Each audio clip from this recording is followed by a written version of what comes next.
Alright guys, it's time for your preview video and your mindset principle of the week. First of all, I want to say happy Mother's Day to all you mothers out there, and hopefully you're all being appreciated like you should be. This week's mind principle, we're going to get into some nutritional aspects that you guys need to start focusing on, but instead of trying to give you too much as far as trying to change all of your eating habits all at once, we're going to get you to focus on a couple of things each week. And this week, we want you to focus on drinking nothing but water for your liquids. That means with every meal, every time you drink something, try to cut out all your teas and your coffees and your sodas and drink nothing but water. Okay, that's going to be a pretty tall task, but I want you to focus on doing it as best as possible. You're going to be amazed at what that's going to do for you. The second thing we want you to focus on this week is getting enough sleep. It's about 6 to 8 hours is what you need. You need to focus on trying to get to bed at the same time each night and waking at the same time each morning, so you start that whole rhythm of your body cycle going, get your metabolism going. Okay? All right. First station, you're going to do a tuck from a low plank position in the pike. She's tucking with her knees and then piking with her legs straight. Okay?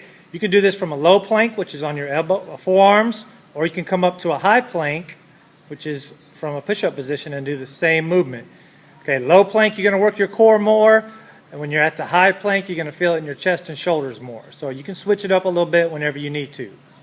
Okay, so second station, you're going to drop down, push up. It's called a burpee actually, where you go down. We're modifying the burpee on the step. Just saves your back a little bit, gives you the ability to do more of them without stopping. And it's not quite as hard, but you can really rep it out. Give me a good hop, arms up, good push up. Okay, all 8 on these. All right, we're going to do some animal complexes. We're doing a bear crawl, if you will, but notice how she's keeping her knees coming straight forward. So instead of having your hips turned out, I want to keep those knees coming straight forward underneath you instead of turned out the old way, forward and backwards. Going to really work every muscle in your whole entire body. Okay, and then you're going to alternate, flipping over on your back and your heels. This is called a crab walk. Just walk it forward and backwards. Yes, this is going to hurt your wrists a little bit, especially, if you're not used to doing these things, but just do the best you can, stay in it as long as you can. If you have to stop for a second, stop and jump back in when you can. Okay, on the straps here, you're holding on with one hand, you're reaching behind you, touching the ground, squatting down, and then reaching up past the handle and touching the strap. Okay, you're opening up real wide, closing it up.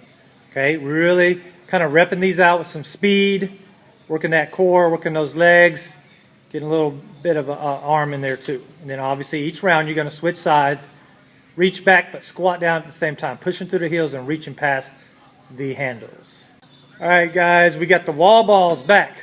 Good squat, keeping the ball chest high, exploding up through your hips and exploding up with the ball at the same time as you come up. Soft bounce off the wall, catch it, squat down with it, explode up. Okay, all 8 on these. All right, guys, you know this one if you've been coming a while. It's called a two-hand kettlebell swing. You approach the kettlebell out in front, swing it back, and then explode up. Make sure you just let it fall. You're not using your arms. You're using your hips and your legs to swing it up there and just let it fall. Squeezing your glutes, locking out your legs at the top. Got your feet slightly angled out, but not much. And you're really powering it up with those hip flexors and glutes and legs, a little bit of shoulder, but don't really try to use those arms. You're really trying to use your hips and legs to power it up there, okay? All 8 on these. You want to rep it out, and I challenge you to go heavy as you can possibly go. It's only going to create more muscle tone, burn more fat. It's not going to bulk you up, okay? All right, guys, that's it.